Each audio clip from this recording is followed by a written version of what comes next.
నేడు తెలంగాణ రాష్ట్రానికి బీజేపీ జాతీయ అధ్యక్షుడు జేపీ నడ్డా రానున్నారు. ఈ మేరకు సరూర్ నగర్ స్టేడియంలో జరగనున్న బహిరంగ సభకు ఆయన హాజరు కానున్నారు. సభకు సంబంధించి పార్టీ నేతలు ఏర్పాట్లు పూర్తి చేశారు. ఈ సభకు కేంద్ర మంత్రి బండి సంజయ్, ఎంపీ డీకే అరుణ, పార్లమెంటు సభ్యుడు లక్ష్మణ్, బీజేపీ నేత ఏలేటి మహేశ్వర్ రెడ్డితో పాటు పలువురు ఎమ్మెల్యేలు పాల్గొననున్నారు.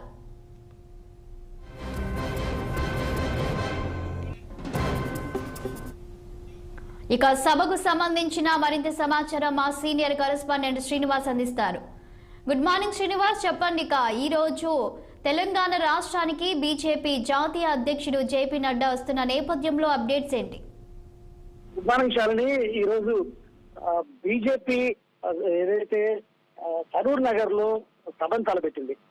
ఈ సభకు జాతీయ అధ్యక్షుడు జేపీ నడ్డా వస్తున్నారు. అదేవిధంగా బీజేపీ రాష్ట్ర అధ్యక్షుడు కేంద్ర మంత్రి కిషన్ రెడ్డితో పాటు కేంద్ర మంత్రి బండి సంజయ్, అదేవిధంగా బీజేపీ నేత ఏలేటి మహేశ్వర్ రెడ్డితో పాటు ఎంపీలు ఈటల రాజేందర్, డీకే అరుణ, మిగతా అంటే మొత్తం 8 మంది ఎంపీలు, 8 మంది ఎమ్మెల్యేలు, ఎమ్మెల్సీలు, రాజ్యసభ సభ్యులు, అదేవిధంగా బీజేపీ ముఖ్య నేతలందరూ సభకు హాజరవుతున్నారు. అయితే బీజేపీ ఇప్పటికే ఒక ఛార్జ్ షీట్ ని కూడా విడుదల చేసింది. 6 అబద్ధాలు 66 మోసాల పేరుతో కూడా ఛార్జ్ షీట్ ని విడుదల చేసింది. అంటే తెలంగాణలో కాంగ్రెస్ ప్రభుత్వం ఇచ్చిన మాటకు కట్టుబడి ఉండకుండా కూడా అన్ని అబద్ధాలు మోసాలు చేస్తుందంటూ కూడా 6 అబద్ధాలు 6 మోసాల పేరు ఛార్జ్ షీట్ ని కూడా విడుదల చేసింది. ఈ నేపథ్యంలో కూడా ఇప్పటికే ఏడాది పాలనకు సంబంధించి కాంగ్రెస్ ప్రభుత్వం సంబరాలను చేస్తుంది. రేపు అంటే 9 అంటే 7 నుండి 9 వరకు ముగింపు ఉత్సవాలను కూడా ఘనంగా నిర్వహిస్తుంది.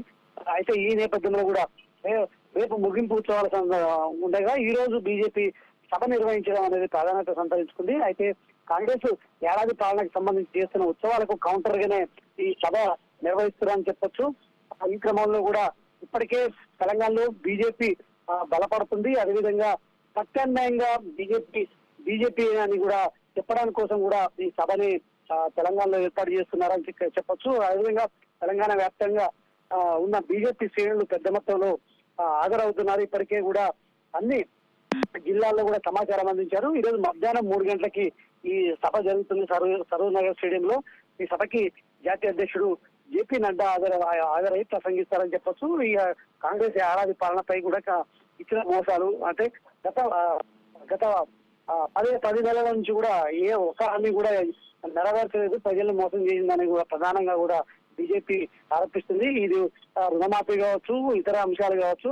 ఈ క్రమంలో కూడా ఈ రోజు సభ ద్వారా కూడా ఎండగట్టే ప్రయత్నం చేయడానికి కూడా బీజేపీ భావిస్తుంది. ఈ నేపథ్యంలో కూడా జేపీ నడ్డా వస్తారని చెప్పొచ్చు.